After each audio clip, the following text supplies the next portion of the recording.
Bonjour. Bonjour tout le monde. Na ngeen def.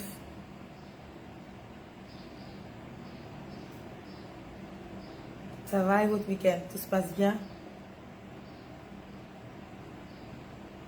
Ça va, moi ça va. Je me suis beaucoup reposée. Hier j'ai travaillé jusqu'à... Allô? Bien, bien, merci madame. maa ngi sant yàlla bu baax. dama jàpp man la Nabou dinaa la rappeler. D'accord, merci. Hier j'ai pas travaillé tard quand même parce que vous savez je travaille tard moi. Mais hier moom quand même je me suis forcée, j'ai dormi. Et j'ai même demandé à mon assistante de venir à midi, le temps de me laisser faire le grand ménage à la maison et tout, me reposer. Donc là j'aimerais vous parler de plusieurs cas. Et je vais essayer d'être très explicite. Je ne pourrai pas parler en Wolof. Malheureusement, pour ceux qui ne comprennent pas français, essayez de vous le faire traduire ce que je vais dire. Parce que c'est très important, c'est même dangereux. Et il y a beaucoup d'impliqués. Et si je décide de ne pas porter plainte, c'est parce que je suis une femme, j'ai un grand cœur. Je vais essayer de ne pas pleurer, parce que c'est pas évident. J'essaie de ne pas pleurer de toute façon. Mais sachez que c'est pas évident de vivre tout ça. Donc je commence par le commencement. Je commence par Monsieur Bergane. Monsieur Bergane qui est actuellement mon mari. Et il y a beaucoup de on a dit beaucoup de rumeurs par rapport à mon divorce. D'accord? Et j'aimerais vous dire que c'est faux et archi faux. Je ne suis pas divorcée avec Yaram Bergane. On a des soucis comme tous les couples. Normal, on a des soucis comme tous les couples. Et les soucis qu'on a, moi je dis que M. Bergane, il en est la cause. Excusez-moi. Moi je dis que M. Bergane, il en est la cause. C'est-à-dire qu'il est la cause de tout ce qui se passe entre lui et moi actuellement. Pourquoi? Je m'explique. M. Bergane, je l'ai connu comment? On ne me l'a pas présenté. Il ne m'a pas rencontré en boîte de nuit. Il ne m'a pas rencontré dans la rue. J'essaie de ne pas pleurer quand même. Je sais, si je pleure, ça a peu de sens. J'essaie de ne pas pleurer. Donc, M. Bergane, c'est un homme qui est âgé de 55 ans. On est d'accord. J'ai l'habitude de vous dire qu'il a eu son diplôme en 1994. Or, moi, je suis née en 1993. C'est-à-dire qu'il a 25 ans de plus que moi. Déjà là, on a l'âge, la différence d'âge. Si j'accepte de me marier avec quelqu'un qui a 25 ans de plus que moi,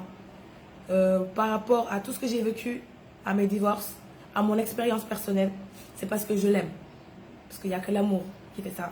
Sinon, franchement, j'en ai absolument rien à foutre. D'accord? J'en ai rien à foutre.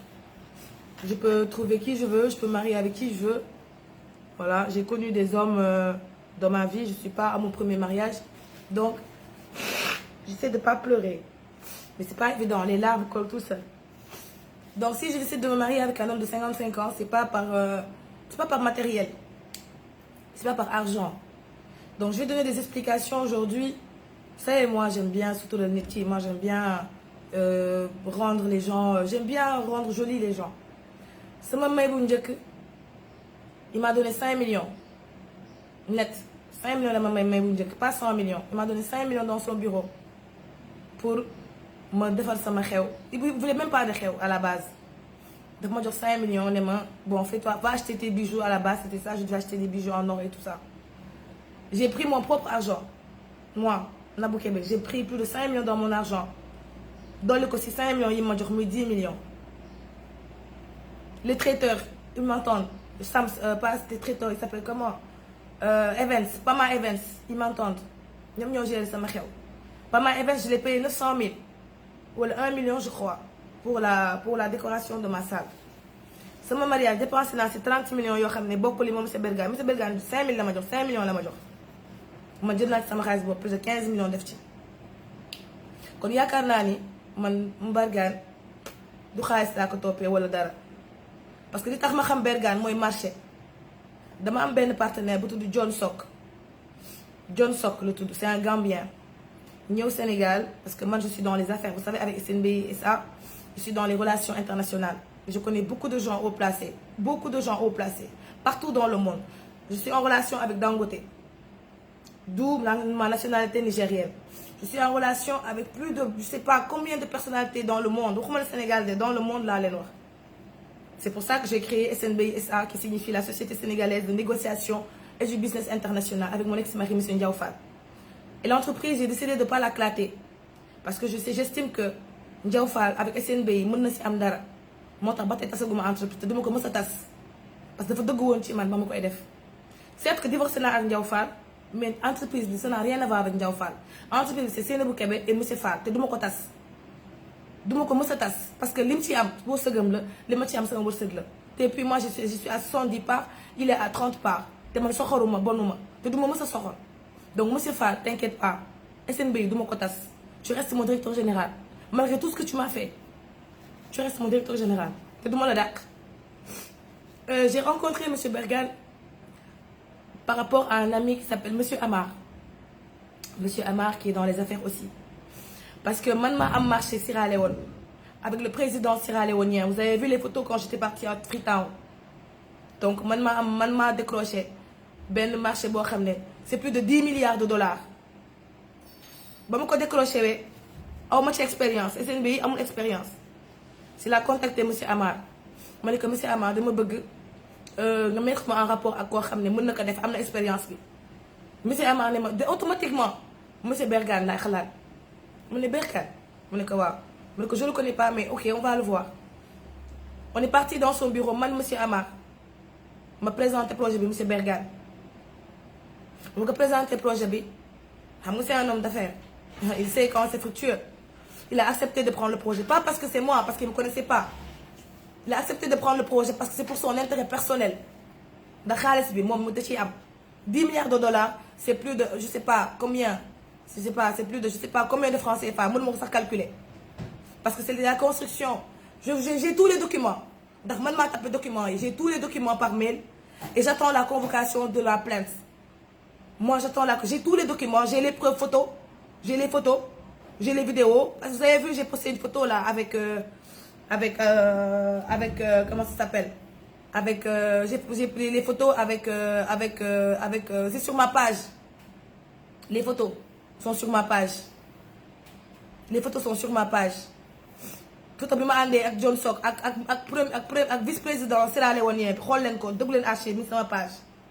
Et comme je suis très intelligente, j'ai créé un fichier spécial parce que xamoon naa ni monsieur Bergane dina jéem a yàq sama téléphone. Bergane, tu t'es attaqué à la mauvaise personne. te nee naa la man doomu xokkatal ma dawa parce que tu es petit. Tu es le plus petit de tous les gens que j'ai connus. Tu as pris mon téléphone, mon iPhone. xoolal sama iPhone dañ ko dugal ci ndox. xam nga iPhone soo ko dugalee ci ndox dootul tàkk te batterie day yàqu pour me perdre samay données mais j'ai tous les mails. Moi j'ai tout par mail. man dama jàng les photos là monsieur Ndiaye yor na ko Bamba Ndiaye yor na ko te su ma ko laajee dina ma ko jox photo yi sama yaay yor na ko envoyé naa ko samay nit archive monsieur Bergane. Monsieur Bergane il a accepté le projet parce que c'était son intérêt personnel ndaxte da ciy am moom moo naroon exécuté kii bi da ciy am buux na ci ñëpp buux na ci Bamba Ndiaye ma ci bokkoon dàq na ko pour akimoo lépp buux na Amar buux monsieur Amar je t'expliquerai après buux na monsieur Amar buux na monsieur Ndiaye. Bamba Ndiaye si tu m'entends Bamba boo may dégg xam naa ne yaa ngi may déglu xoolal projet bi musul arrêté il est en cours te da nga si am wàll monsieur Bergane actuellement xam nga lu mu bëgg def effacé ñëpp kii jël xaalis bi dem mais loolu du demee noonu maag yow du demee noonu xam lan mooy demee xam nan lay demee monsieur Bergane soit officiellement nga may ma sama baat soit ñu continuer suñu liggéey si njëkk ak si teraanga ma nekk sa jabar parce que man bëgg naa la mais pour nga dàq ma efface ma si projet bi jël xaalis bi non maa la gën a capable maa la ëpp fit dem Freetown gisa vice président bi xam nga man maa xam première dame bi yow xamoo ko mais nan la gan di yeewee bëy man nan laa lay yóbbu si samay nit nga bëgg ma cee génne. C'est à cause de moi si tu connais le président de la Sierra Leone. C'est à cause de qui? C'est à cause de Nabou Kébé. C'est à cause de moi. Si toi tu as mis tes sales pieds là en Sierra Leone, c'est à cause de moi. C'est à cause de moi si tu connais le vice-président, c'est à cause de moi. ndax man maa la fa yóbbu les billets d'avion sont là j'ai tout par mail et je n'invente rien je n'augmente rien et je ne diminue rien j'attends ta plainte n'est-ce pas que tu connais les procureurs de la République n'est-ce pas que tu connais le procureur de la République ah bon moi je connais la première dame et le président et je sais qu'ils m'entendent déggoo ma de du procureur nga xam man Marème Faye laay woo déggoo ma de je t'ai attaqué à la mauvaise personne ndaxte man foogoon naa ni takk bi yëpp sa gaaw takk bi yëpp xam nga lan la woon da nga foogoon ne soo ma takkee di nga ma mën a manipuler je t'ai rendu compte que je suis pas une femme qu'on manipule nga bëgg ci génn am nga droit génn ci góor nga bu la neexee may ma sama baat officiellement nag pas ay téléphone dangay toog ma toog sama yaay Samb toog sama yaay toog nga may ma sama baat mais pas ay téléphone man duma ko ñu may baat téléphone ndax ba nga may takk ñëw téléphone takkoo ma téléphone dangaa ñëw say tànk nga ñëw toog sama saalu yaay ni danga may takk kon soo may baat danga ñëw ba sama saalu yaay toog may ma sama baat officiellement ma romb la ni vent déggoo ma de ndax bu dul yow rek di sa borom mais man nga bëgg toroxal noo may toroxalee yow xanaa gisoo del sama ex jëkkër bi nit dangay am vision am na ñoo xam ne kenn mënu leen a toroxal da nga juum on est parti en Sierra Leone j'ai négocié tout bien pour lui lu ma wax ma defal ko lu ma wax mu daal di waaye ko def ma nopp ma ne ko man nobantewu ma vraiment man aw ma ay copain musuma am copain boo ma bëggee takk ma takk ma boo ma bëggul takk yaa xam mu ne ma non dinaa takk ma ne ko man daal xam nga lu ma yëgal ma génnu ma ay génnante yi ay série mu ne mun foo ne yooyu ma neew ma ci tu m'aimes épouse-moi moi moom je t'aime parce que tu es mon genre d'homme tu es intelligent tu es grand donc am nga qualité yoo xam ne man mën naa laa nopp naa la sax parce que dangaa jantal 55 ans yi grand parce que dangaa jantal te yaa ma dàqal ki fi ne woon ndax yaa yow moom tabe nga au moins li ma lay assuré mooy li ma lay nangul mooy dangaa tabe même si dangaa avare dangaa soxor mais tabe nga ku soxor bu tabe nga ku iñaanoo dangaa soxor rek mais dangaa tabe rek daf ma neex ci yow et puis danga njool et puis tu es noir et puis tu es beau chéri je t'aime mais les erreurs que tu as faites là je vais les exposer de partout dans le monde ba ñu xam yow yaay kan parce que man kenn du ma toroxal léegi ñu jógee Sierra Leone ñu ñibbisi on s'est vu plusieurs fois au bureau parce que je travaille pour lui finalement il m'a demandé de travailler de gérer CCS Sénégal j'ai refusé je lui ai dit moi je vais pas prendre un salaire de 3 millions j'ai mon entreprise je vais pas laisser moi l'entreprise boo xam ne maa ko moom nekk fa PCA 70 actions di nekk sa employé xanaa la nga dof mu ne ma non c'est pour toi ma ne ko pour moi quoi ma ne ko c'est à cause de moi si tu as connu le président yow man président nga xam yow Macky Sall sax mosulaa recevoir dëkk bi nga dëkk président sax mosulaa recevoir monsieur Bergane xam nga lan moo la sonal ñoddi gaa am nga xaalis mais da ngay ñoddi moo tax sa koom-koom wàññeeku ndax da ngay ñoddi lu amul te man li jëntiwuma la keneen ku di yow déggoo leen ma de keneen ku di yow li jëntiwuma la milliard ak zéro laa yemale ndax Ndiaw Fall c'était pas un milliardaire te pourtant sëyal naa ko kon su ma sëyal pauvre dinaa sëyal milliardaire mais jikko mooy problème bi jikko les jikko là on doit changer les jikko ñu ñibbisi mu jël sama puce 876 bi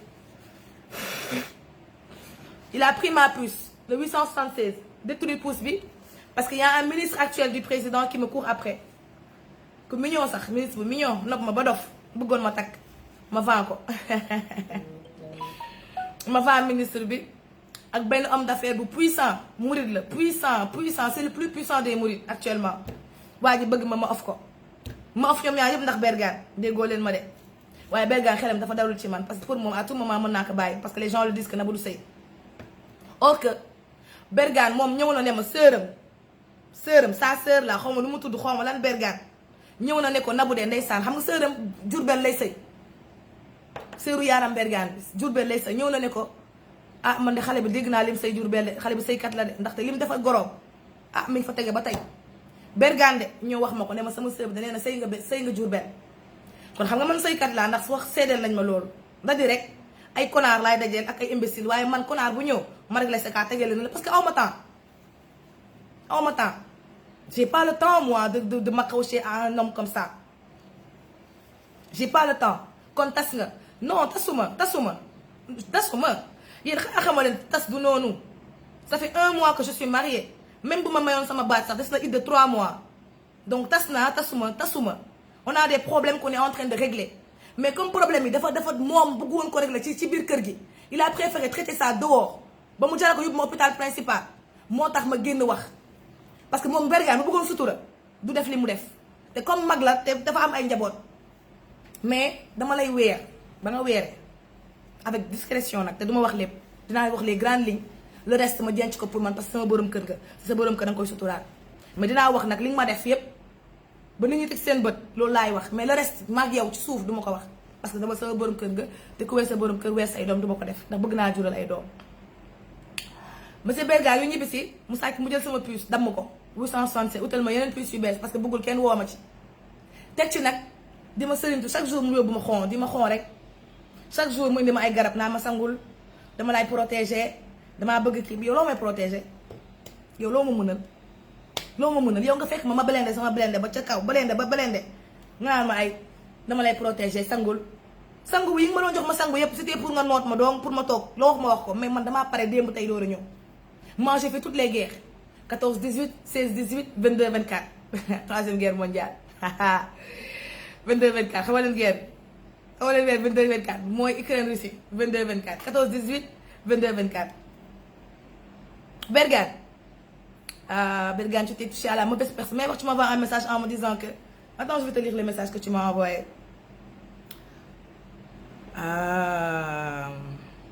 monsieur Bergane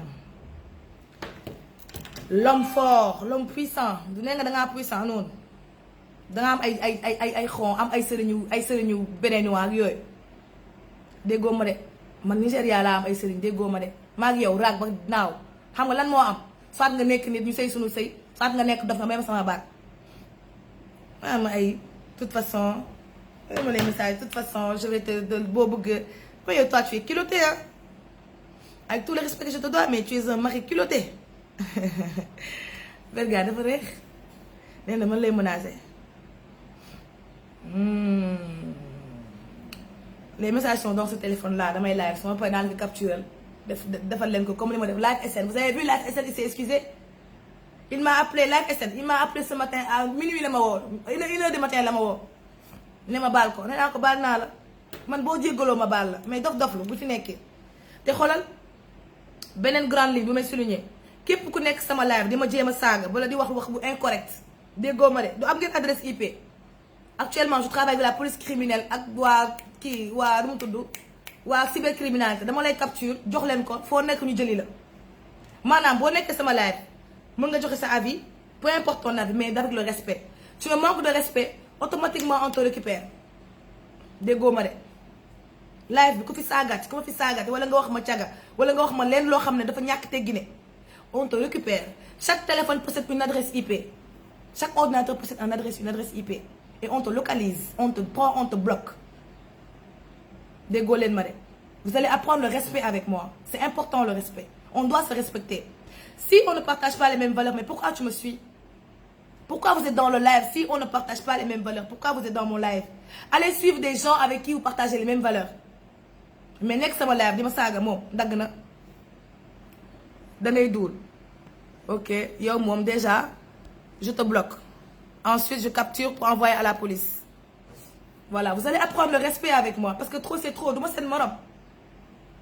moi je suis sur Facebook pour vendre ma page et je vends mes produits je commercialise mes produits Intima et toute ma marque Dash Closer Dash Beauty Spa et tout ça là j'ai toujours travaillé avec Facebook mais vous allez apprendre le respect sénégalais di ngeen jàng respect ak man parce que amoon na respect mën nga dem ci sa page soo ma bëggulee capture ma demal sa page nga saaga ma sa page mais sama page soo fi nekkee da nga may wan respect you show me respect or I'm gonna show you who I am déggoo leen ma de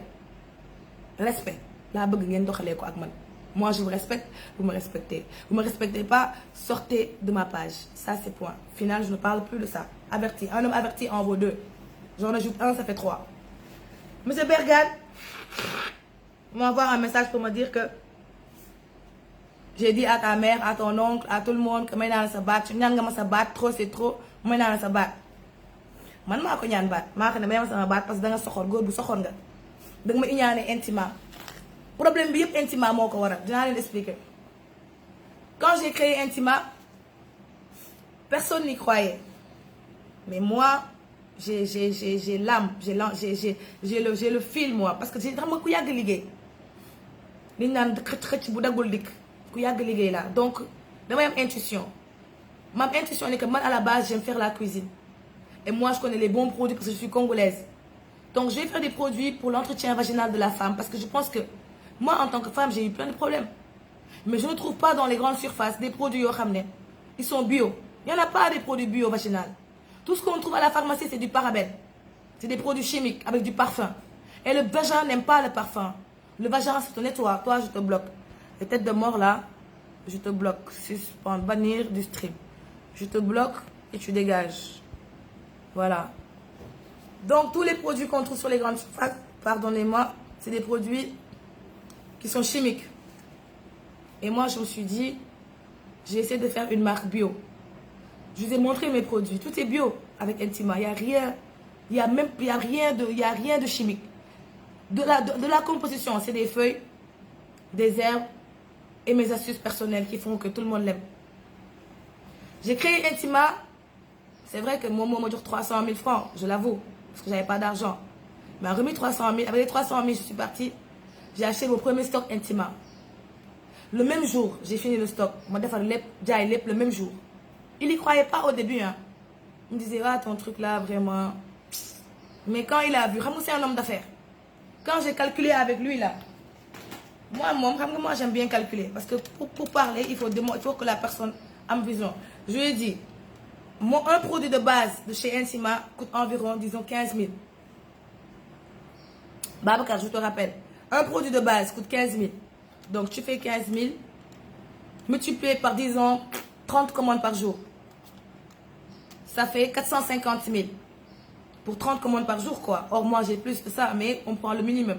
450 000 tu multiplies par 12 ça fait 5 millions non je fais 15 000 multiplié par 30 commandes par jour ça fait 450 000 multiplié par le mois 30 ça fait 13 500 000 multiplié par l'année ça fait 62 millions ça veut dire que si je vends tous mes produits à 15 000 là à la fin de l'année j'ai 62 millions or mes produits vous avez vu c'est des gammes c'est par gamme il y a des gammes testeurs de 10 000 il y a des gammes de 150 000 il y a des gammes de 60 000 il y a des gammes de 65 000 il y a des gammes de 45 000 les prix varient mais je reste dans la barre minimum des 15 000 si je vends tous mes produits là tout je vends à 15 000 hein aujourd'hui si je vends tout à 15 000 tout va finir aujourd'hui et je vais avoir 62 millions à la fin de l'année parce que par jour je sais pas moi j'ai calculé pour 30 commandes par jour et je sais que je peux avoir plus de 30 commandes parce que vous êtes 3000 personnes à me suivre donc dans les 3000 personnes là dans les 3700 personnes si j'ai 100 clients on est 3752 sur ma page si j'ai 100 clients je fais 100 clients fois 15 000 ça fait 15 millions multiplié par 30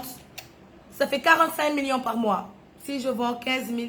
par jour là ça fait 45 millions par mois mon mari a compris très vite que je suis en train de décoller je suis en train de redécoller parce que j'avais tout perdu toutes mes boutiques étaient fermées comme les gens aiment bien se moquer de moi da nga faillite oui j'ai fait une faillite mais avez-vous déjà vu un milliardaire qui n'a jamais fait de faillite non on tombe pour mieux se relever et dama sant yàlla parce que je me suis relevée de la bonne manière avec beaucoup d'expérience mais se moquer de quelqu'un parce que la personne a tout perdu pour moi c'est la méchanceté gratuite pour moi c'est de la méchanceté gratuite et les gens qui comprennent pas la vie là c'est eux qui parlent comme ça vous avez pas vu vous connaissez pas l'histoire de Marc l'histoire de Viber vous connaissez pas l'histoire de Viber l'histoire de Facebook vous connaissez pas l'histoire de Facebook l'histoire de WhatsApp vous connaissez pas tous ces gens là aujourd'hui l'histoire de Apple vous connaissez pas le gars combien de fois il a fait des échecs avant de trouver finalement le bon module on ne tombe pas je ne suis pas tombée Dieu a décidé de me remettre sur un autre chemin qui est mieux parce qu'avec ma boutique je faisais pas ça moi et tandis que les autres je faisais pas 45 millions par mois peut-être 3 millions mais là je fais 5 000 10 fois plus que ce que je faisais avant kon elle est où la faillite ana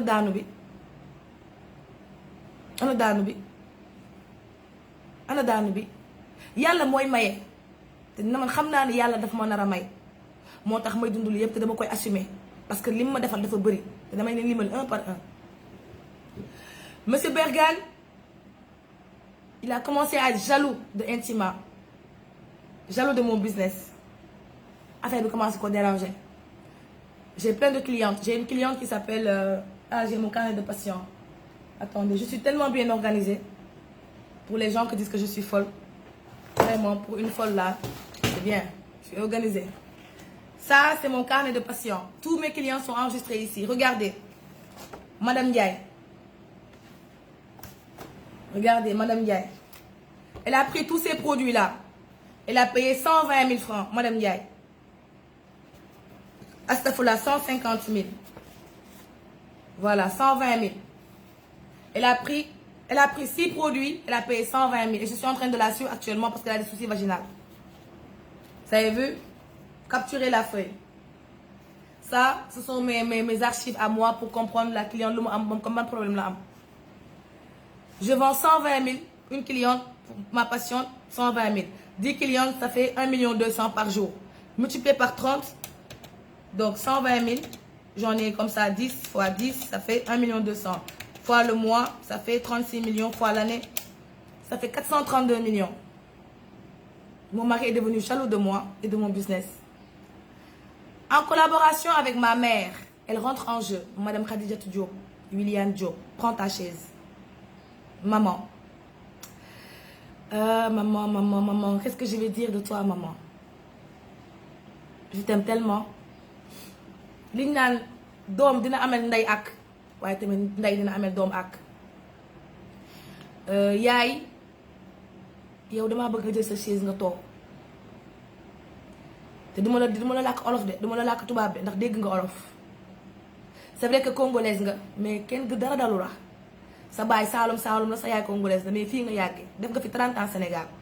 xam nga ku am 30 ans Sénégal dégg nga olof dara dalu la. Yaay jël sa chaise nga toog te nag li may wax nii ça vaut pour toutes les mères ñëw leen ngeen toog. Monsieur Bergane jéem na maa yàkkal moom kase jàllul lu ne def na ma ko loo leen xalaat lépp la naa ko wax mais dañuy stop Bergane ñëw ci sama yaay parce que moom sama yaay la jaar. Yaay yow moom sa sutura moom bu dee ci man kase duma ko xaawee xam nga lu tax dinaa la wax nag Fatou kaa tëj buntu bi. man moom sama kër gi ku fi ñëw ma jam la paaka moom fii moom self défense la personne qui ose venir chez moi je te plante un couteau self défense kaa tëj buntu bi Fatou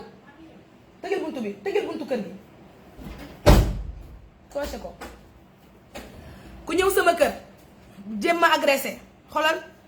yor naa permis arme yor naa permis autorisation de permis arme déggoo ma de yor naa paaka du ma jël sax arme paaka laa lay jam ba nga sedd self défense sa tudd dama jàng je connais mes droits. La personne qui vient chez moi qui veut m'agresser je prends un couteau et je te plante le couteau. Toi et moi on va aller à la police ma ne self défense parce que qui t'a invité chez moi je t'ai invité chez moi. Venez chez moi j'habite aux Almadies venez. yéen xamal leen ki ko sekkal de maanaam damaa pare te ragaluma mënuma ànd ak sëñ Babacar Si sama biir kër ànd ak sëñ Touba sama biir kër di ragal du jéggi raay man ragaluma jéem leen a ñëw sama kër rek. Yaay tu as fait 30 ans au Sénégal ba nga jógee Congo ñëw Sénégal ba tey am nga fi 30 ans parce que moi j'ai 29 ans on est venu ici j'avais 2 ans kon disons 30 ans ñu global ko. nga dëkk ci location pendant 30 ans fu ne loué nga fa fu ne dàq nañ la fa location parce que doo fay bor yow yaay doo fay bor xam nga mën nga leb te doo fay bor bu ne fayal naa la ko bor bu ne man ñaata yoon yaay laa la jox xaalis dama la fay location arrière nga lekk xaalis bi monsieur Ndiaye agence bi nekkoon cité kër góor gi dama témoigner. J'ai des preuves de tout ce que je dis je n'invente absolument rien yaay yow ñaata yoon. Awa Kane Touré xaaral ma bloqué la je vais aller rigoler arrière parce que instant yi nii kii dof na je te bloque voilà Fatou continue sa liggéey xam naa ni metti na la mais du dara dégg dina jàll dégg bu fi nekk di jooy nag de Fatou bu fi nekk di jooy de dina jàll lépp dina jàll. Fatou elle a tellement pitié de moi instant yi nii dafa jaxasoo parce que elle aime pas quand je parle comme ça parce que c'est tout xam na lépp instant yi jooy la bëgg def te xam naa ne du jooy. yaay combien de fois laa jox xaalis location 6 millions chèque 5 millions nga dem fay sa location arrière nga jël xaalis bi lekk ko xam nga lu tax li nga bëgg ñoddi yow ak Bergane yéen a yem li nga bëgg a gondi nit ñi affaire de xaalis affaire de autorité. Les gens, moi, même si tu es milliardaire là, tu ne respectes pas les gens. Hein? On te multiplie par 0. Toi et Bergane, vous êtes 6 et 9. Yaay, bu ma kenn woo parce que man du ma jël kenn téléphone te li may wax dinaa ko wax ba pare. Yaay, nga def 30 ans de location di wër di louer rek fu ne nga du dàq la fa arrière man Nabou Kébé man. ma jëndal la terrain Ouest Foire fay 39 millions cash mère Guèye moo ma ko jaay famille Guèye lébu gi mère Guèye ñoo ma jaay foofu terrain boobu titre foncier global. J'ai acheté le putain mais arrêtez de m'appeler du ma jël kenn je vais dire tout ce que j'ai à dire te j'attends la police parce que j'ai toutes les preuves déggoo leen ma de te maa ngi wax Tata Marème Faye à tout moment rek yow préparel ma ay intervention parce que ñii nii li ñu mën a ra du jaam. bu dee yaa ngi may dégg Tata Marème Faye yow rek yaa ma si mën a génnee parce que ñi ma wër am nañ xaalis soxor nañ iñaan nañ mais yàlla moom laa lisal te xam naa ne dinga ma woo parce que lii dafa ëpp dafa jéggi dayoo. ma jëndal ko terrain bu 39 millions titre foncier fay ko cash document bi mi ngi sama bureau jëkkër moom laa ko dénkoon yaaram laa ko dénkoon.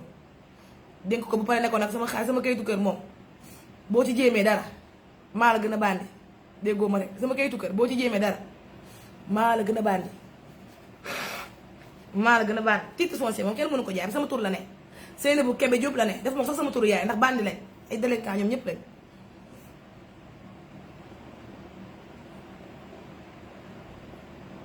Regardez le message que j'ai envoyé à mon mari xaar leen gis ngeen. Vous avez vu ça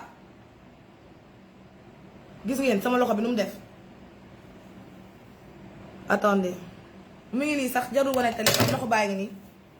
gis ngeen sama loxo bi nu mu def vous avez vu niñ ma def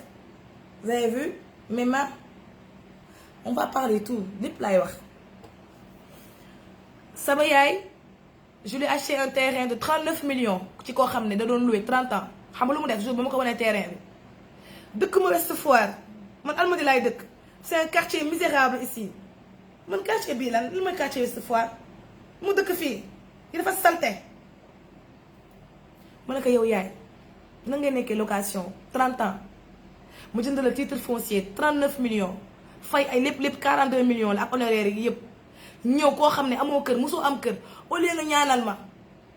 kontaan ci man nga naan ma fi nga dëkk baaxul terrain bi neexu la parce que Almadies nga bëggoon terrain man am naa njëgu Almadies terrain man ci koo xam ne day jéem loolu weesu ma jël sama courage à 2 mains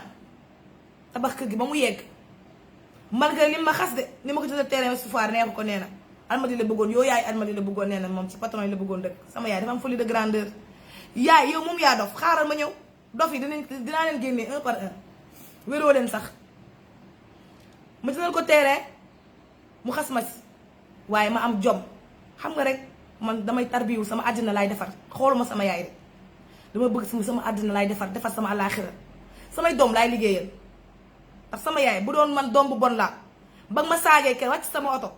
ak courtier Malick bi ma àndaloon laa naroon gedd ni duma ko tabax mais dama xam ne sa sutura mooy sama sutura te wéroo 500 000 par mois location weer bi année bi ñaata la xam nga jàngoo yaay jàngoo moo tax comprendre les dépenses xam nga jàngoo mosoo jàng CEP sax amoo ko yow maa ngi ñëw ci yow 500 000 lay doon fay par mois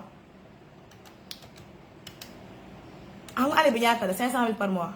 nga def 500 000 fois 30 non 500 000 fois 12 voilà ne 6 millions par mois yaay ngay naroon fay 6 millions ngay fay par mois si location par année chaque mois 500 000 pour rien que cité kër góor gi maanaam titre moo la sonal ay affaire de titre moo la sonal pour rien que cité kër góor gi laa dëkk man ma teggi la 6 millions par année jëndal la kër nga xas ma si ne parce que terrain bi neexu la fu ma ko jëndee neexu la ma am jom courage tabaxal la ko pourtant su ba nga dugg ci kër gi da nga doon daw dañ laa dàq dañ laa génne huissier ñoo la fa jëlee le jour où tu rentrais à Ouest Foire là tu as couru pour quelqu'un qui n'aime pas Ouest Foire tu as couru pour rentrer à Ouest Foire c'est pourquoi parce que c'est à cause des huissiers les huissiers là ils t'ont foutu dehors avec tes bagages man maa la fayal camion bi nga indi say bagages Ouest Foire xanaa tey la kër gi neex kër goo xam ne R+3 la am 3 chambres ci rez-de-chaussée 3 chambres premier 3 chambres deuxième 3 chambres troisième 12 chambres yow kese ci kër gi ak say ñaari jànk fépp am clim lépp ma décoré la ko jënd la ci oto jënd la oto bu 12 millions gaare ko sa buntu kër ubbi la restaurant rond-point Pentola le Matonge sama yaay moo ko moom ubbi la restaurant le restaurant m'a coûté peut-être 45 millions pour t'ouvrir un restaurant ndax nga liggéey parce que man dama gëm jigéen buy liggéey gëw ma ngay toog ci kër gi di wax di sonal jànk yi di xëy di indi say humeur léegi kër gi ça m'a coûté 375 millions te kon waxuma la terrain bi de le terrain m'a coûté 39 millions du ma décroché kenn déggoo ma de xanaa le terrain m'a coûté 39 millions on fait 39 millions plus 375 millions plus les 12 millions de la voiture plus les 45 millions de ton restaurant ça fait 471 millions que j'ai dépensé sur toi maman c'est normal ma fay ndax lu ma liggéey ngeen jël ko lekk toog tey yaay boobu tey moo dem collaborer ak sama jëkkër ñoom ñaar ñu yónni ay nit sama kër forcément yóbbu ma hôpital Fann c'est ça l'histoire de l'hôpital Fann foofu la hôpital Fann jógewee xam nga lu tax sama jëkkër day yeewu chaque jour 5 heures du matin pour julli moom moo ma ko tàmmal moom moo ma tàmmal di teel a yeewu moom moo ma tàmmal teel a yeewu julli fajar bergaan moom ko tàmmal léegi ak intima comme man maay togg intima yi man maa koy togg sama yaay mosu ko togg xamul sax lu ñu koy toggee man mii maay intima man maay vrai intima bi man la produit yi maa koy xalaat maay def saveur bi maa koy togg sama yaay xamul lu xew ndax dof la moom xaalis moo ko sonal lii moo ko sonal intérêt rek ko sonal déggoo ma ne di nga jur doom mu gën la maa ngi nii toog di nga jur doom mu gën la maa ngi nii toog waaye yaay la te on ne choisit pas ses parents kon képp ku am yaay bu la sonal rek ci live bi jàppal ni xoolal sama Nabou Dash te bul xàddi ci ñoom parce que yaay nen la bu dalee sa kaw nga toj bu dalee kawam nga toj da ngay muñ nag àdduna muñ rek moo fi nekk loo muñ mu jeex te je sais que je ne suis pas la seule qui vit ça beaucoup de mamans au Sénégal sont la cause de la souffrance de leurs enfants xale yu bëri ñu ngi xaru ndax yaay ju bon ndax yaay ju soxor ndax yaay ju la iñaanee li nga am na am pagaay mais li ma leen di conseil xam nga lan la ngeen tarbiyu rek xam ne yàlla bu leen di may ay parents du leen choisir ses parents tu peux choisir le père de tes enfants mais tes enfants n'ont pas choisi leur père donc moi je n'ai pas choisi ma maman et si j'avais à choisir une maman du ma ko changer damay choisir la même mère ndax tey lu ma am moom la dafa juum nag te nit day juum sama yaay dafa juum parce que Bergane moo ko influencé moo ko manipulé xam nga sama yaay day jaamu xaalis te Bergane jaam la léegi Bergane xam naa da koo may xaalis ci pet may ko benn chèque 5 millions xam nga dafa bëgg xaalis sama yaay maanaam maire sénégalais yi ak maire ñag yi maire yi yaay si boppam ñoo bëgg xaalis jaral na leen sànq seen doom lu nan ngay amee doom bu la gëndal kër gëndal la oto ubbi la restaurant ngay wër di ñaanaatu ngay wër di collaborer ak sama ennemi pour daaneel ma man pour benn chèque 5 millions yaay man ñaata yoon laa la may xaalis ñaata yoon chaque jour ma may la passe 100 000 ma mère à chaque fois qu'elle vient chez moi ma may ko passe 100 000 imaginez-vous nan ngay may sa yaay chaque jour passe 100 000 ñaata doom ñoo ko defal fii y a pas beaucoup d'enfants qui feront ça pour leur mère ah Fatou kay xool ba xam ndox bi ñëw na kay xool ba xam ndox bi ñëw na est mën ngeen a coupé de combien d'enfants ñooy may seen yaay passe 100 000 par jour bëriwul man sama yaay saa yi ma ko gisee may ko xaalis damay toog sama nekk ci moom sax ma may ko dara parce que sama yaay la sama wareef la mais yaay da nga juum Bergane manipuler sama yaay ñëwagul merci Bergane manipuler sama yaay pour ñu ñëw yóbbu ma hôpital Fann parce que nee nañ damaa surmené nee nañ damay liggéey ba mu ëpp damaa commencé dof parce que je travaille je ne me repose pas et je ne dors pas mais comment je vais dormir avec toutes les charges que j'ai comment je dors comment je vais dormir je n'ouvre pas la porte personne ne vient dans ma porte vous n'entrez pas chez moi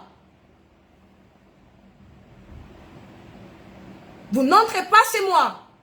Fatou bu ubbi bi kan la yéendul kan la am na paaka bi bul ubbi de am na paaka bi rek yow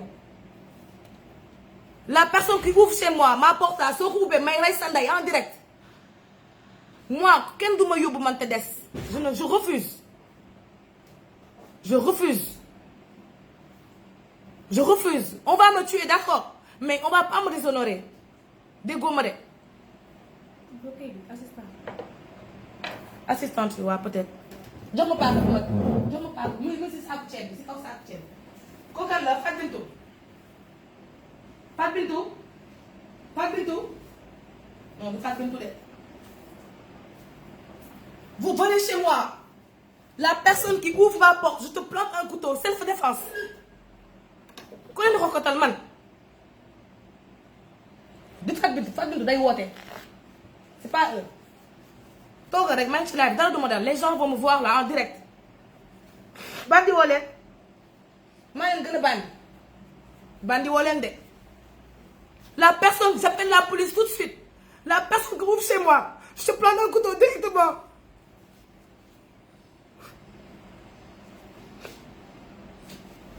alhamdulillah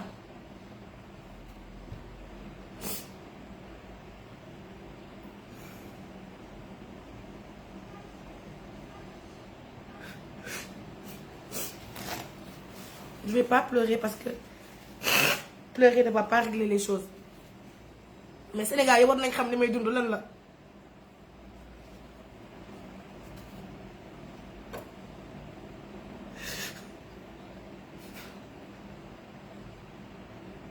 Fatou doo ma may ndox am na meew bu sedd bu nekk ci frigo bi ma defoon démb may ma ko Fatou jox ma bridel bi nekk ci frigo bi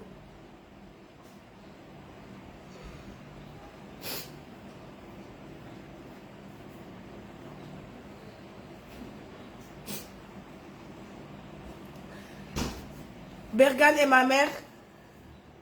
ont décidé que je travaillais trop nee nañ man damay liggéey ba je travaille trop moi je suis chez moi je paye mon loyer je suis pas chez Bergane l'appartement là c'est mon appartement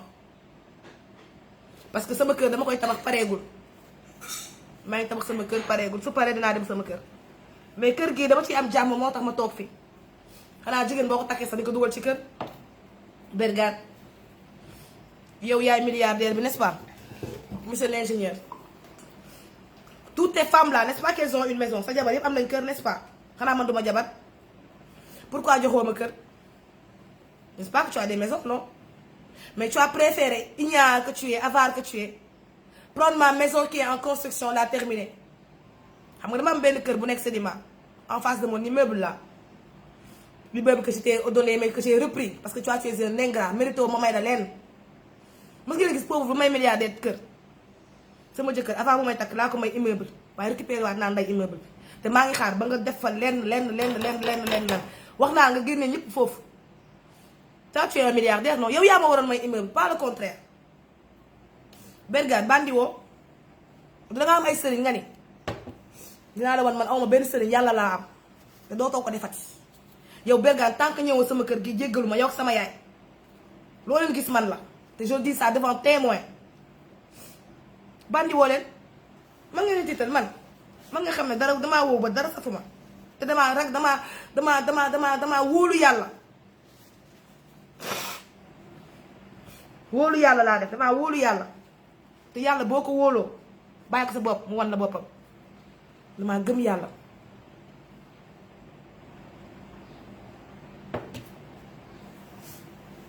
ñu ne ma Nabou je travaille beaucoup nee nañ ma damay liggéey lu ëpp et que j'ai besoin de me reposer patati patata man sama loyer je paye 475 000 francs par mois mon loyer. L'école de mon fils je paye 750 000 par mois parce que son père et moi on est fâchés, il est fâché avec moi, le père de mon fils bu waxatul ak man parce que Ndiaw Fall moo dem jaxase sama diggante ak moom. Il a arrêté de payer la scolarité de mon fils et mon fils je vous ai dit école am dafa cher actuel bi léegi c'est plus de 2 millions par année inscription bi rek parce que xaw ma ñaata 500 000 la xaw ma tenue yi rek 100 000 la xaw ma 150 000 sama doom il rentre le 2 ils ouvrent le 2 septembre man nan laay nelawee nelaw ku am xel bu dal moo koy def nelaw c'est pour les pauvres yi ñooy nelaw di yuuti ki doxat man taluma nelaw parce que dama am ay charge mënuma am 17 boutiques yu tëj bu pare di nelaw ñàkk fayda weesuwul loolu man duma nelaw tant que récupéré waatuma lépp lu ma ñàkkoon duma nelaw. Je dors peut-être une heure de temps par jour, 2 heures de temps par jour. Quand je suis fatiguée, je dors parce que nit laa duma machine. Mais ma mère qui n'habite pas chez moi jóge këram ñëw sama kër mais nee nañ man li ñoom ñaar sama jëkkër ak sama yaay nee nañ man en fait ñoom ñoo décidé man kañ laa war a nelaw kañ laa warut a nelaw mel ni ku yor seen doom. Est-ce que Bergane a payé l'école de mon fils? Non. Bergane est-ce qu'il a payé mon loyer? Non. musul fay sama loyer. Bergane musul fay sama loyer bu ñëwee sànni ma ay 100 000 ak 200 000 francs ak 500 000 ma ko kattal sa xol tey say 100 000 ak 500 000 yoruma soxlawu ma sa xaalis 100 000 man mooy doy 100 000 ak 200 000 francs mel ko yor sa mbaam ba nga xamee ne boo ma takkee danga may ignorer li ma am téye sa bopp téye sa xaalis man Bergane maa ko wax loolu mooy doy 100 000 ak 200 000 francs mooy doyee man sama dépense par jour 1 million la samay frais par jour 1 million la te xam na ko ndax wax naa ko te jëlee nga fi ñaari nit ñoo xam ne ministre actuel ministre président bi il était prêt à m'aider il m'a remis plus de 100 millions la ma jox ma delloo xaalis bi parce que Bergane moo tax yow mënoo maa jàppale kay loo may takkee comme 100 000 francs 200 000 francs nga ma yéen loo may takkee ci koo xam ne man maa la yóbbu ci président Sierra Leone nga am marché 10 milliards de dollars document yaa ngi fii signé nga ko signé naa ko nga foog damaa dof man yow nga yéene ma ay 100 000 200 000 francs comme ku yor sa mbaam comme ku yor dof comme ku yor benn kuti mbaasaam déggoo ma de Bergane ma créé Intima ma xam ne Intima bu jógee dootuma ko lijjanti te mosuma kaa lijjanti sax man mu ñëw bëgg yàq Intima jaar ci sama yaay moo tax ma ne la doom dina amal ndey ak ndeyam waaye ndey dina tooñ doom yaay tooñ nga ma ba ci kanamu yàlla waaye jéggal naa la ndax sama yaay nga boo bonee sama yaay nga boo baaxee sama yaay dañ ne alxuraan dañ ne sa yaay bu doon màndi sax daggan na nga jënd sàngara jox ko mu naan déggoo ma de yaay yow boo doon naan sax ma xam ko dama jënd sàngara jox la nga naan ndax sama yaay nga loolu mooy sama wareef ci yow mais li nga def publiquement moo tax ma wax publiquement parce que ba ngeen di ñëw di ma yóbbu par force hôpital Fann sóoraale woon leen ni que Nabou Dash kat dafa siiw nit mën na ko gis ils sont venus chez moi gars yi sa oto bi fii sama suufu kër ma sëpp ci balcon bi waxtaan ak chauffeur Mor Sall chauffeur Bergane bi yow Mor moom sa kaa duma ko ñëw tey ndax xam naa ne yow yaa jël sama yére jox ko ñaareelu Bergane pour mu liggéey ma ci maa ngi ñëw ndax man dama la yónni pressing nga jël sama yére jox ko ñaareel pour mu liggéey ma ci maa ngi ñëw xamoo leen sax si ci ngeen dugg yéen ñii ñeen ñëpp jéggal leen ma baal leen ñu jàll à leneen sinon un par un Sénégal yëpp danañ xam yéen Fatou allez ma chargeur ba sama téléphone bi di fay ñu ñëw sama kër gaay seen oto les frères Bergane Khadim ak nu mu tudd ak beneen pata bi xaw ma nu mu tudd man Khadim mosuma ko gis ñëw sax sama mariage Talla non Talla il s'appelle Talla Talla musuma ko gis musul ñëw sama mariage lu dul sama chantier laa ko gis ñu ne ñoom sama jàmm lañ bëgg ñu ñëw forcé ma yóbbu ma hôpital Fann bu doon sax dañ maa ñëw ne ma Nabou daa gis kat da ngay liggéey lu bëri doo noppalu mais man comprendre ma maison est tellement regardez comment je suis ma maison est rangée je suis ordonnée sama kër dafa rangé ordonné wu mais man am naa droit bañ a nelaw ndaxte ku ñàkk sa alal doo nelaw ñu waxante dëgg yor ay charge yor sama doom mu ma war di fay 700 000 francs par mois ah Fatou mi rek dama koy fay fay sama chauffeur fay sama kër fay sama ndox fay sama courant si ku ñàkk alalam ñu bëgg man ma nelaw lu tax may nelaw et puis yéen ñaan pour décider man kan laa war yéen a décider kañ laay nelaw kañ laa du nelaw naan ma da nga sonn faut te reposer yéen ñaan bu doon da ngeen di faj samay aajo ma nelaw fajoo leen sama aajo bëggoo leen ma faju samay aajo kenn faju ko man maa koy faj kon du ma nelaw non du ma porter plainte jarul porter plainte xaaral ma ñëw rek histoire bi jeexagul de partie bi gën a neex mi ngi ñëw ñu gaare fi seen oto bi ma sëpp ne Mor jox ma sama mon mari a pris les clés de ma voiture ana mu yow Bergane xamoo sax li nga def mon mari a pris les clés de ma voiture Mercedes boo xam ne yow fekkee ba ma koy jënd xamoo sama oto bi ni mu ko def ba am ko essence bi naka noonu elle a pris les clés de ma voiture pendant une semaine sama jëkkër téye sama caabi oto pour ma bañ a génn parce que xam ne man du ma jël taxi ma woo Mor chauffeur bi ne ko Mor samay caabi oto jox ma ko mooy ma naa la rappeler di ma gololoo di ma dawloo naan ma fii la xale jaar fii la bay jaar ma vocal Bergane ne ko amal jom oto bi jëndaloo ma ko de maa ko jëndal sama bopp delloo ma sama oto xoolal ñu mel ni mur di ma dofloo. c'est pas sûr ça. xaar leen. leerul bu baaxul vraiment gis naa ko mu dugal nii j'ai même envoyé la. ay vocal laa ko doon def man xam nga damaa bëgg preuve man maay ñaan preuve damay vocal nit ñi garder samay archive dinaa leen bandi woo leen vocal bi ñu ngi si téléphone bi may live may leen ma rek ndax xam naa ne police dinañ ma woo dinaa dem man maa ngi leen di xaar à tout moment j'ai mes preuves man dama lay vocal tey sama vocal et puis am naa ay preuve te yàlla mi ma àndal xam naa ne duma bàyyi ndax yàlla moo ne ku wéeru ci man rek wéeru ci ki nga war a wéeru ndax mooy kun fayoo kun mooy albashir yàlla mooy gis lépp te lu ko neexul rek du am xanaa mu neex ko te kon lii fi am yëpp da koo neex te man jaam dong laa lu ñu ma tegoo lu ma yàlla teg ma tegoo ko parce que man xam naa fi ma jëm ragaluma fi ma jëm te it sama ndey merew ma ndax bu duggee ci kër man a tax bu amee sutura àddina ak àllaaxira man maa tax bu lekkee man la bu naanee man la kooku noonu tey moo ànd ak sama jëkkër déggoo ma de ki ma dépensé 475 millions ci moom chaque jour 100 000 passe taxi courant ma fay ndox ma fay ravitaillement ma fay sama yaay moom tey moo ànd ak sama jëkkër nee nañ dañ may coup d'état noonu toog déggoo ma de indi fi seen camion ak les frères Bergane mooy Talla ak Xaadim benn pataan nii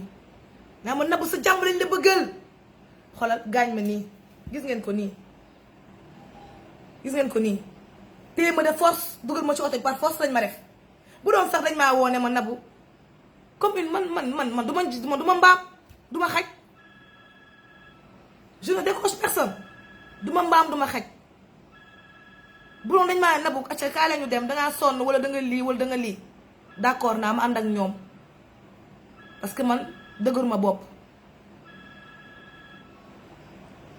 waaye xam lu ñu def forcé ma dugal ma ci oto bi buux ma ñaata Bergane yow gisagoo dara c'est le commencement du commencement toi et moi là c'est le commencement du commencement tu n'as encore rien vu ils m'ont forcé regardez ce qu'ils m'ont fait regardez ce qu'ils m'ont fait regardez ce qu'ils m'ont fait regardez ce qu'ils m'ont fait gaañ ma fépp xool leen forcé ma dugal ma xool leen samay cicatrice xool leen xam ngeen léegi cicatrice bu bees xool leen liñ ma def ñoo xam ne fayuñu sama loyer sama yaay man maa ko yor sama jëkkër iñaane na ma lépp moom it. Allô? Oui. Ça va bien, merci. waaw.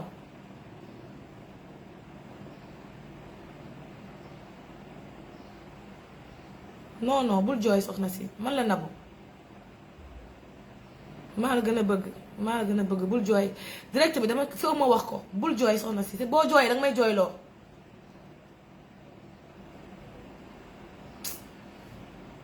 boo jooyee danga may jooyloo bul jooy s'il te plaît bàyyil ma eggali rek bul jooy. les gens là mes fans là arrêtez de pleurer s'il vous plaît waaye yéen sama doole boo leen jooyee nu may def. bu leen jooy boo leen jooyee man nu may def ñu may woo di jooy arrêté leen koy waaye vraiment bu leen ma tax couper live bi foog ma wax ba mu jeex.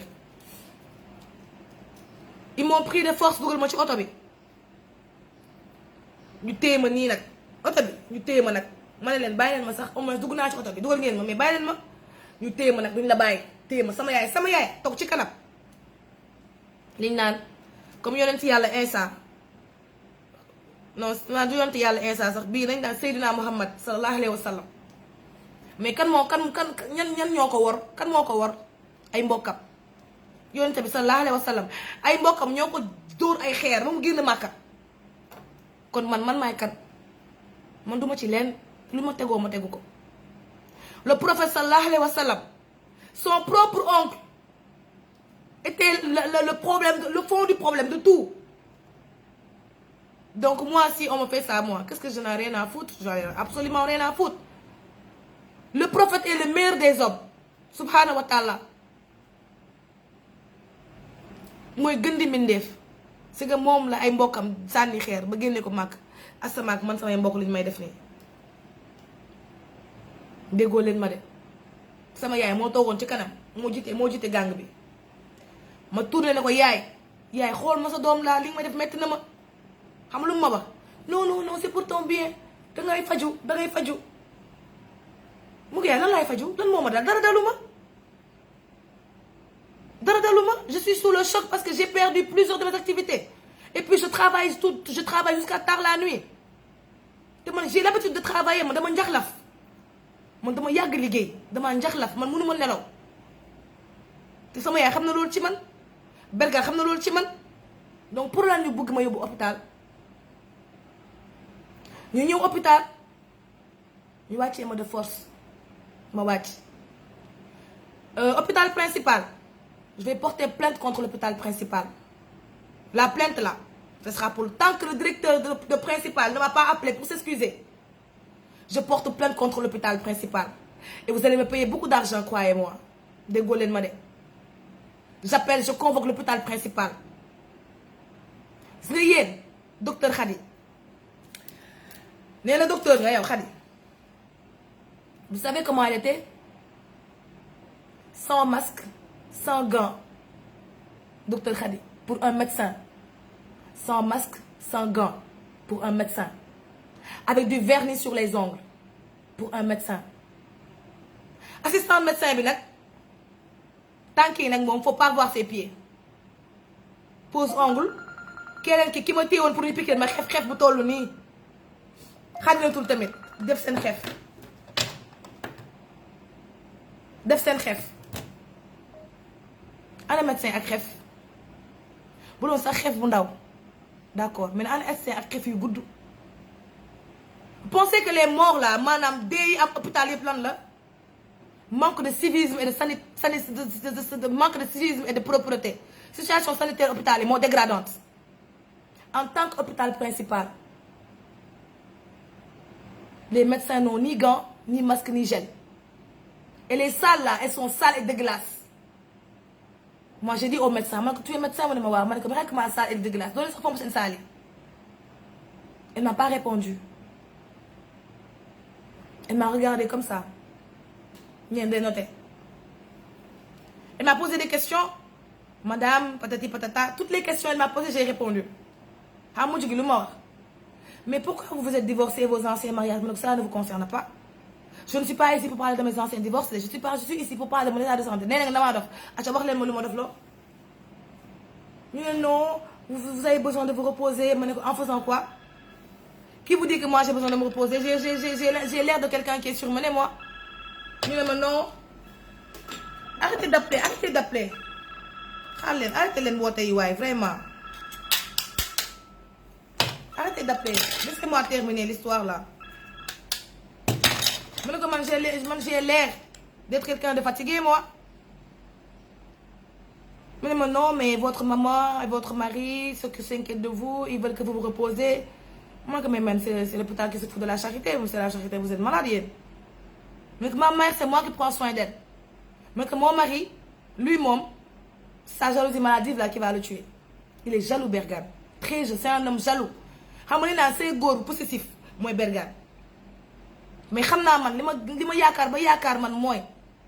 sëy bi moom man gëwuma sax man après lii ma dal nii ma àndaat ak moom bien vrai que bëgg naa ko mais yàlla ma yàlla may doole ak force ma baal ko parce que bëgg naa ko nag bëgg naa ko mbëggeel bu dëggu dama yàlla ma yàlla may doole ak kattan rek ba ma baal ko li ma def ndax bu ma ko mënee baal rek dinaa sëy ak moom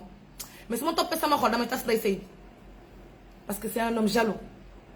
je pense pas qu'il va changer Bergane ne va jamais changer et ça me fait peur parce que pour Intima qui a commencé il y a même pas 10 jours il est capable de faire tout ça bi yóbbu ma hôpital psychiatre parce que dama dof neen dama dof mais imaginez le jour où j'ai des milliards il va faire comment il va m'empoisonner donc pour mon bien là je pense que c'est mieux que Bergane maag moom ñu tas c'est le mieux na ma may sama baat ma xaar sama idda jeex moo gën parce que sama sécurité man damaa ragal sax man dama ragal parce que mën na ma poisonné ma dee tamit mën na ma poisonné man bëgg naa ko mais dama ragal xam nga bëgg nit ki ba pare ragal ko man moom dama ko bëgg mais dama ko ragal parce que Intima amagul une semaine mu def ma lii mais léegi Intima bu amee 1 an nu muy def le jour où je compte mon premier milliard wala ma am sama 10 milliards xanaa daf may rey dama ragal Bergane dama ragal sama yaay te dama leen di moytu sama yaay moom dinaa bàyyi sama doom ci moom parce que xam naa ne bëgg na Malick du ma jël sama doom ci moom parce que sama doom bi il est bien avec sa grand-mère mais pour ma part ma maman je ne veux plus que tu mettes les pieds chez moi tey wax naa la ko je veux plus avoir aucun contact avec toi parce que le mal est profond te wax naa la nag bu ñëwati sama kër yaay bés boo ñëwatee sama kër bu ma la jamee paak dootoo ko defati dangay dee ne viens plus chez moi et ne m'appelle plus li la war ci yow man li ma war ci yow xam naa ko dinaa ko def du xaalis nga bëgg chaque mois dinaa doole dinaa la yónnee sa xaalis dinaa la wave comme wave nga am dinaa la wave mais bul ñëwati sama kër bu ma gisatee sama kër yow yaay boo fi ñëwatee dama lay jàmpaar donc je te menace publiquement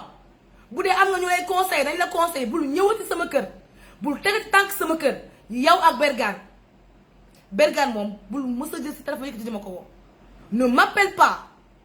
si tu m'appelles je vais dévoiler d'autres secrets qui vont t'amener putain en prison tu es un délinquant fiscal toi ne me provoque pas éloignez-vous de moi ba ma giif bu ma giifee man dinaa xam nu may def mais instant yi moom Bergane bul ma woo bul ma jege nga foog ni man ni nga def sa jabar yi nga may def man tes femmes illettrées là moi je suis pas illettrée hein man dama jàng je suis pas illettrée dama jàng takk jabar bu pare di leen torturer day dagg Sénégal man sama indépendance laa am benn góoru ma torturer man nekkal milliardaire nekkal pauvre ku ma torturer ma defante ko ak yow pour lan ngeen bëgg ma jàpp jaam yow yaay kan yow sa milliards yi nga am yëpp chiffre d'affaires 2 milliards par année loolu xaalis la loolu milliardaire la Bergane il fait un chiffre d'affaires de 2 milliards par année loolu milliardaire la milliardaire bu am 2 milliards loolu milliardaire 2 milliards mooy 2 milliards du xaalis moi je vais faire man dinaa def avec Intima 10 fois plus que toi par mois maa ngi ma ñëw par année maa ngi ñëw je suis pas pressée et j'ai 30 ans si à 30 ans j'ai eu à faire tout ça comme argent mais soit mes 55 ans xanaa dama nekk milliardaire man Mbackiyou Faye c'est un milliardaire monsieur Mbackiyou Faye moom day joxe adiya 1 milliard sa chiffre d'affaires day joxe adiya. Macky tu es jaloux de Mbackiyou Faye tu es jaloux de Mbackiyou Faye tu es jaloux de Mbackiyou Faye parce que yow murit nga mais gëmoo Sëñ Touba yow Bergane ndax boo gëmoo Sëñ Touba doo topp xarfa xuufa yi ak garab gu ñuul gi yow doo gëm Sëñ Touba ko gëm Sëñ Touba daa dem sangu si ay chrétien looy def si chrétien yi looy def foofu si ay xarfa xuufa si ay mystique yu ñuul te nga gëm Sëñ Touba doyloo woo ko léegi boo ma énervé lépp laay wax tu es jaloux de Mbackiyou Faye te Mbackiyou Faye li mu am yàlla moo ko may sëgam moo seede yàlla moom mooy joxe adiya 1 milliard sëñ bi Mbackiyou Faye li ngay def dolli ko nit ñaa ngi xeet nit ñaa ngi dey seen biir moo loolu ma mën a dara mën a loolu leen ma ko soxor iñaan ma dem hôpital Fann psychiatrie toog waxtaan ak docteur Khady ma waxtaan ak moom tout est bien tout s'est bien passé mu ne ma génn toog si salle d'attente bi amul ñaari xale jigéen yu ma romb ne Nabou Dash moo ngi nii Nabou Dash la ñëpp xam nañ ma man xam nga Nabou Dash la docteur Khady sax xam na ma da doon dof naan xamuma mais xam na ma te moom moo partagé information je vais te porter plainte pour 2 choses.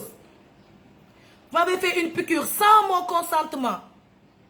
Hôpital Fann. Mais comment vous allez faire une piqûre à quelqu'un sans son consentement? Et je vous ai dit que moi, je n'aime pas les piqûres. On ne me fait pas de piqûre, moi. Adjaratou Daba Boye, lan moo ko rey Daba Boye, lan moo ko rey Ndella avait raison. Ndella Madior, maman Ndella, tu as raison. bàyyi leen di piqûre nit ñi sans xam lan moo leen dal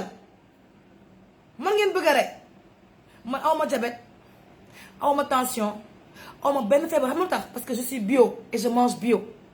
et je bois beaucoup de lait. Moi j'ai mon entretien intimement daf may protéger parce que du ma si lekk lenn lu chimique sama suukar dama du ma lekk suukar à la place du sucre là je prends du miel te man du ma lekk xorom du ma lekk jumbo donc moi damay toppatoo sama entretien. Bien sûr 6e